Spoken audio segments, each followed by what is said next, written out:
আজকের আমি বলবো না, আজকে তোমরাই বলবে কেমন হয়েছে এগুলো। তিলের পাঁপড়, তিল আর বেসন দিয়ে পাঁপড়টা বানিয়েছি। আওয়াজ শুনে তো বুঝতে পারছো কেমন হয়েছে। দেখে নেওয়া যাক কীভাবে বানিয়েছি। প্রথমে একটা বাটিতে 1 বাটি বেসন নিয়েছি, পরিমাণ মতো লবণ দিয়েছি আর লঙ্কার গুঁড়ো দিয়েছি 1 চামচ।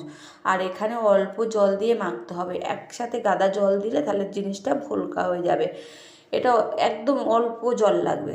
ঠিক এরকমই আটা মাখার মতন মেখে নিয়েছি। মেখে নেওয়ার পর ছোটো ছোটো যেমন লুচি ভাজে সেরকমইভাবে লেচি কেটে নিচ্ছি।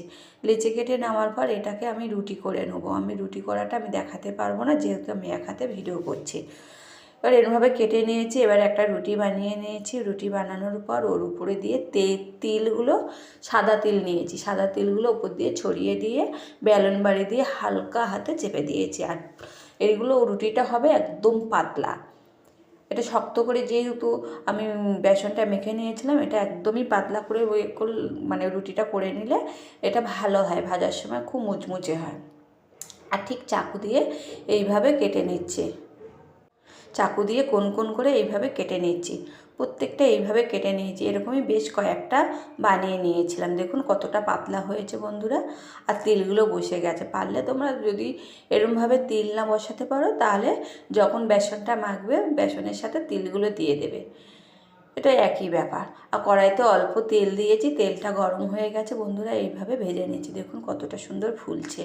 প্রত্যেক পাঁপড়গুলো ফুলবে এরকমই। এটা কোনো রকমের রোদে শুকানো নেই, কিছু নেই, এটা বেলেই আমি সাথে সাথে ভেজে দেখাচ্ছি।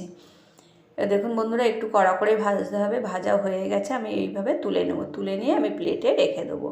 এইভাবে বেশ সব কটা আমি ভেজে নেবো। আমি আর একটা ভেজে দেখাচ্ছি কেমন হয়েছে। দেখুন বন্ধুরা, কালারটা কতটা সুন্দর হয়েছে। আর একটা ওরকমই তেলে দিয়ে আমি ভেজে নিচ্ছি, দেখুন। আর এটা খেতে এত ভালো হয়েছিল না বন্ধুরা, না খেলে বুঝতে পারবে না এটা কতটা সুন্দর। বাজার থেকে আর তোমরা কিনে পাঁপড় খাবে না, এবার বাড়িতেই বানাবে এরকমই। এটা খাওয়ার পর মনে হবে, তখন আর পাঁপড় কিনতে ইচ্ছা করবে না। দেখুন বন্ধুরা, পারলে বাড়িতে এইভাবে বানাও। আর কমেন্ট